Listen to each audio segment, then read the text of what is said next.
Hello my friends, welcome back to my channel. Hello my friends, welcome back to another car video. You're welcome for this wonderful filming studio. Today's video is a really fun one because it is a collaboration with McKay from Oh Hey It's McKay. I had this idea that I think it would be really fun if somebody who definitely prefers a more gentle, more honorable hero would team up with someone who prefers a more dark, black, morally gray type of hero. And so I propose that I talk about my favorite dark romance heroes and McKay talk about her favorite softer heroes. So that's what we're doing. Today we have a list of some of my favorite dark romance heroes. These are extremely villainous men. And I want to talk for just a minute about what I'm looking for in a dark romance so that you kind of get a sense of why I picked these heroes if you've read them. So when I read a dark romance, something that I specifically want to see handled is a lot of nuance and care into how the characters are thinking and behaving the way that they do. I really want a little bit more of a slower build-up in the story, and I don't ever want to see knee-jerk character reactions, something that is in there for shock value, something that is just thrown in there to be over the top, like, you know, sharks, knives, you know what I mean? I'm talking about a few specific books, which if you get my references, you know what I mean. So I really want to see these characters very specifically handling some tough situations in a way that shows that the author is aware of the impact that this character, this hero's actions are going to have in the story, and she's going to handle it with an amount of subtlety that I personally like to see. So a couple of them are from the same author, and I did that for a reason, and that's because I usually have a really hard time finding authors who write in a way that I enjoy. I need a little bit more, I just need a little bit more attention to detail given instead of just banging shock value right from the get-go, you know? So one author that I think does this particularly well is Sophie Lark. And one of the books that probably the one that comes first and foremost to my mind when I think about this type of a dark romance hero is Dean from The Bully. So this is the third book in her Kingmaker series. And this is a difficult book to recommend because you can't just read The Bully on its own. I mean, you can. I'm not stopping you. But you're not going to get the full impact of his character motivation and his redemption arc. And his redemption arc, I think, is one of the best in romance, in my opinion. I typically am not the type of reader that likes the bully romance. I just have a really hard time getting on board with a hero who deliberately bullies the heroine. But I will say the circumstances that specifically surrounded Dean and why he chose to bully Kat in the way that he did just had me completely on board. But you don't get that unless you read the other books in the series, and also I feel like you don't fully get that if you don't read her Brutal Birthright series. So I do recommend that you read all of those in order, and I know that's a lot of reading, but most of them are really fantastic. So The Bully starts out with Dean and Kat just having this arrangement that happened in the book before, where Dean found out this extremely bad secret that Kat is keeping, that if it gets out, she could literally die. Her life would be in danger if anyone finds out about the secret that she is keeping. And Dean sees this and realizes it, and he is 100% using that to his advantage.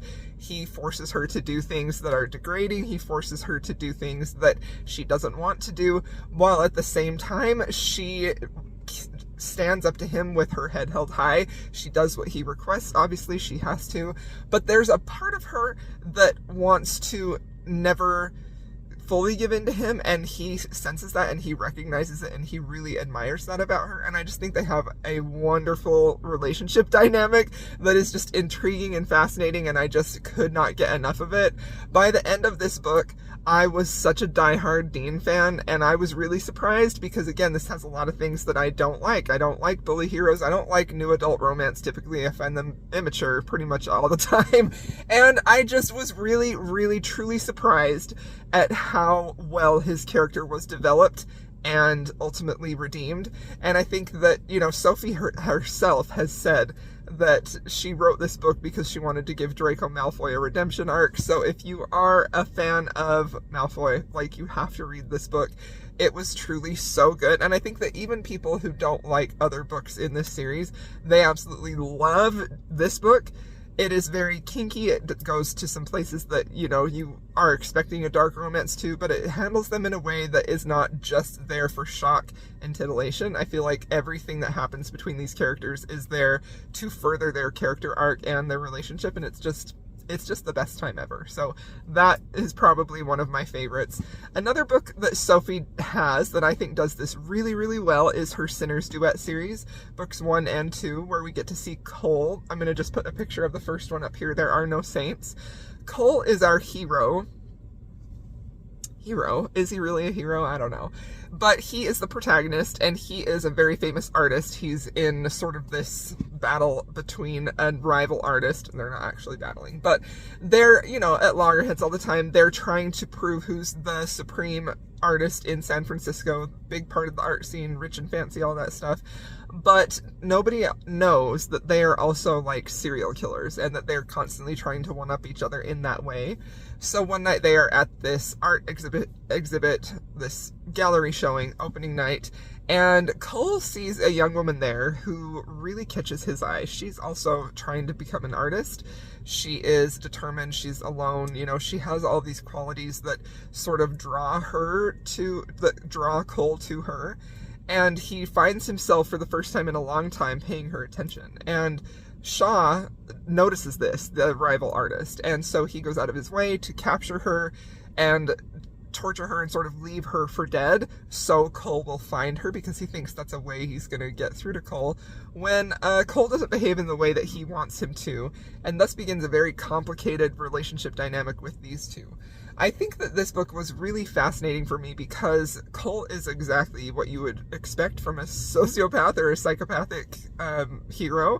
He has a really hard time really making his emotions clear. Like, he presumes to not have any. He's not the type of hero that you're going to be swooning for. He's not the type of dark romance hero you're going to be swooning for. But through the course of both books, you do get to see more into his mindset. You get to understand his motivations and why he does the way things he does. And I just found him to be a really compelling, really fascinating dark romance hero, and I just loved it. This next book is another favorite of mine, and it is Run, Posey, Run. This hero is, I think, pretty unlikable for a lot of the book. This is a captor-captive romance. The heroine is in a relationship with Dario. He is a pretty powerful figure in the mafia scene in this world. And he receives a video that leads him to believe that she's being unfaithful to him right in this moment. However, it's actually a video from before she even met him. It's just been doctored to make him believe that this is her right now. He doesn't take the time to fact check this video. He's just so completely upset that he flies into a rage and sends her away and demands that she doesn't have any help, any finances or anything. He just like casts her out. She's furious, and one of the things I like about this book specifically, which isn't dark romance hero, but is her character development, where she begins really sort of weak, frail, not really able to live on her own, to where at the end she's making Dario work for her love and affection. And anyway, once he figures out that actually that video was a fake, he goes and immediately tries to find her, brings her back, and keeps her captive, because he cannot bear to live without her. He's also sort of fits into the sociopathic type of hero where he doesn't believe that he can love, and through the course of the book we see him not necessarily ever be redeemed. He's still a very bad guy and he does bad things, but what he does is he sort of gets to change and adjust his thought process for how he's treating her and how he can do that better. And by the end, we even have him questioning, like, actually I think I can love, and I love her. She becomes so important to him. It's just a really fascinating book, and I just loved it so much. I think this is a really excellent example of a morality chain romance where literally she is the only thing that is tethering him to any sense of saneness or goodness or anything like that. So now these next two heroes come from a series by Pam Godwin. It's the Deliver series. This is one of my favorite works of Pam Godwin ever. It is extremely dark, and each one of these romances, it's like a series of 8 or 9 romances. They're all fairly short. They're very, very dark. They all confront you with things that are going to make you uncomfortable, different kinks, sexual assault, abuse, torture. Like, this series is full of those dark things. But the thing that really makes me fascinated with this series specifically is how Pam plays with those in juxtaposition. So she gets you to see what happens in a relationship when you have pain and pleasure like side by side, or fear and love. Like, it's just fascinating how she plays with those themes and sort of gets you to both hate and love the hero or the heroine. Sometimes the heroine is the bad guy in these books. So the first one that I want to talk about is Vanquish. This is book 2 in the series, and again, this is another one similar to The Bully, where you do have to read the first book. This series you have to read in order, but I'm going to mention my favorite heroes out of the ones that I have read. I haven't finished the series yet. But Vanquish is book 2, and the hero in this book is the villain in the first book. He is a terrible man. You actually honestly hate him at the end of book 1. I hated him so much for what he did to that couple, the things he put into play, how he made them suffer, that I was like, there's no way I'm going to enjoy book 2. But lo and behold, I gave book 1 4 stars, I gave book 2 5 stars. Book 2 is one of my favorite books that Pam Godwin has ever written, and it is exactly because she does that type of thing, where she gets you to really hate this guy. And then she shows you a different side of his behavior and why he's doing it, but also how she feels about the way that he's doing it, in a way that had me questioning everything that I think I know about relationships and love and people interacting together, consent and non-consent. Like, it's just really, truly fascinating. He ends up, you know, he's supposed to be in jail, in prison. He's, however, not, and this is the basic plot of the story. He ends up looking for a new victim, and he finds this young woman who is absolutely beautiful, like fitness model, perfect body, everything, but he notices that she never leaves her home. She's an agoraphobic, she's been in an abusive relationship, and he becomes fixated on her and wants to capture her to be his. So he ends up doing that. And the things that they do to one another, I think that this is a book that if you're okay with the content, you really have to see it through to the end, because there are points in almost every single Pam Godwin book that I've read, and this one specifically, that have me wanting to DNF it, because I'm like, I cannot forgive a hero for doing that. I cannot get on board with a hero doing that. And then she will have one scene in there that has me rethinking everything. And it's again that juxtaposition, that push and pull of pain, pleasure, consent, non-consent, love, fear. It's just fascinating. And by the end of this book, I was feeling so sympathetic with this hero. I was just flabbergasted. I think this book is a masterpiece. And I mean, if I want a dark romance, I go to Pam Godwin. I'm running out of books of hers, unfortunately, but this book is specifically why, because she does all of those things. So, continuing on in this series, the next book I want to talk about is called Take. So Take has our hero, Tiago, who again, in the previous book in this series, we see exactly what he has done. He is an even worse villain than Van was in Vanquish. He is such a terrible man. He has caused so much suffering to characters we've come to love, to just feel like we want them to be safe and okay, and that's a hard thing in this series, because they're never really safe or okay. But in this book, we have our heroine who knows who he is in the whole scheme of things in this world, and she's determined to take him down and hold him accountable and responsible for the things that he's doing. However, this man is so clever and so sinister. He absolutely takes advantage of that, kidnaps her, and then they are stuck in this relationship together where she's his captive once again, and he does some pretty terrible things to her. This book is the kinkiest books in the series, and it's not going to be for everyone. That particular kink was not for me, but I still understood why she put it in the story, and I found it really, truly fascinating watching this completely villainous hero, this evil man, watch him start to grow and feel for this young woman who he bought to kidnap. And it was just, again, I think that if I'm comparing Vanquish and Take, I still think I prefer Vanquish, and that's largely because of how empathetic I felt with the hero in that book. But Take, that's a freaking masterpiece, let me tell you. If you really want something dark, you've got to read that book for sure. Okay, now the last book that I want to talk about is actually a fantasy romance. It's a dark fantasy romance, and it is A Heart of Blood and Ashes. So this book has been one of my favorite fantasy romances for a really long time. I think it only recently became unseated by the Carissa Broadbent series that I recently read. But one of the things that I specifically love about this is the dark nature of the fantasy world, and how well thought out and vast it is, and how integral to the relationship that these characters. I just love this book so much. But let's talk about the hero. He is the surviving son of a kingdom who is trying to save its people and actually live and exist. Several generations ago or whatever, the destroyer came and everyone is trying to band together and live and exist while that presence is still there.